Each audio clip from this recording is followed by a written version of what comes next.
Bonjour, je m'appelle Rutsara Hernandez Carranza et je suis une étudiante de troisième année de langue moderne et aujourd'hui je vais partager avec vous mon résultat du test de personnalité que j'ai déjà fait. Le premier point, c'est d'écrire ce type de personnalité. Ils sont charmantes, indépendantes, énergiques, compatissantes. Le 7% de population qui appartiennent et qui représentent peuvent se repérer de n'importe quoi. Les personnalités de l'inspirateur possèdent un véritable esprit libre. Pour chaque inspirateur, les connexions sociales et émotionnelles qu'il établit avec quelques personnes sont vraiment spéciaux.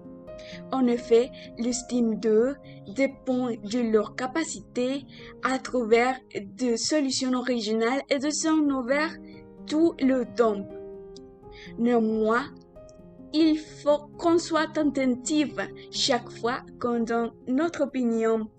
Il est important de ne pas trop anticiper nos prédictions, puisque nous aimons un peu endommager la motivation et les sentiments de quelques autres personnes. Le deuxième point, c'est qu'ils sont perceptifs.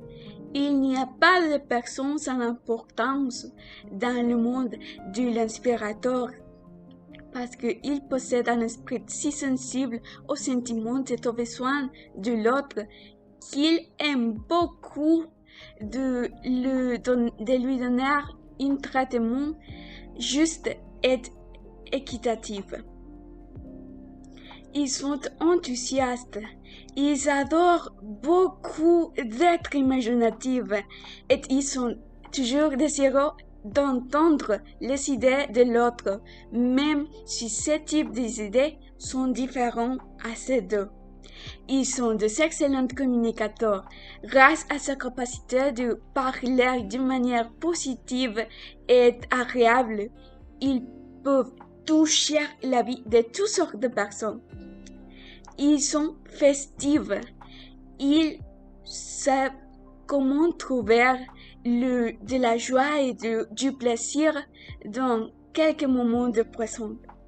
Et le dernier avantage sera à qui sont réunis pour tous ces autres points qu'on a parlé déjà et les personnalités qui trouvent l'inspiration et qui sont inspirateurs toujours en de bon humeur et ils sont si chaleureux et accessibles avec un esprit amical et altruiste avec les autres personnes.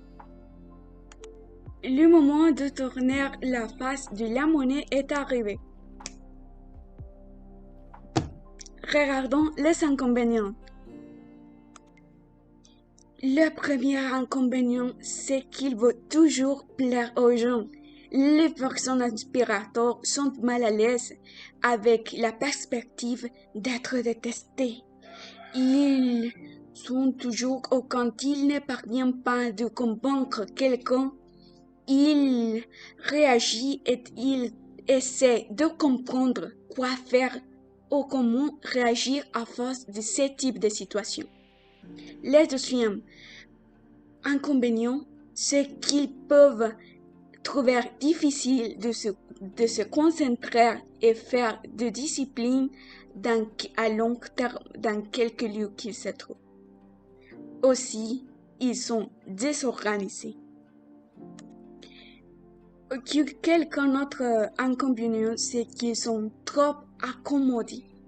Et ils aiment aussi de conseiller et de prendre soin des autres, mais s'ils ne prennent pas en limite, ils peuvent arriver à négliger d'eux-mêmes et de leurs intérêts.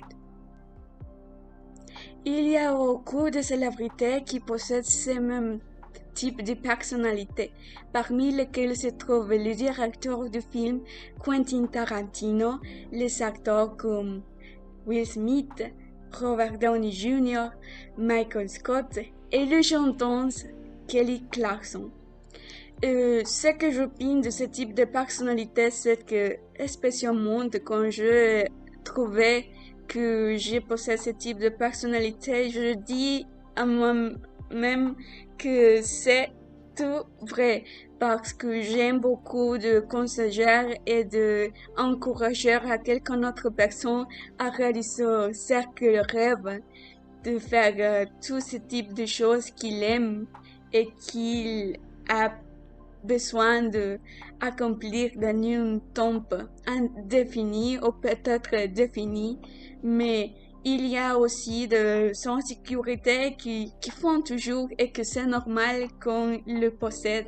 Mais j'adore beaucoup de que grâce à ce type d'évaluation et de tests, je peux découvrir une chose que peut-être je ne jamais pas lui prêter le assez attention, mais qu'il est très important parce qu'on peut nous connaître mieux et on peut le partager avec les autres. Merci pour tout et au revoir.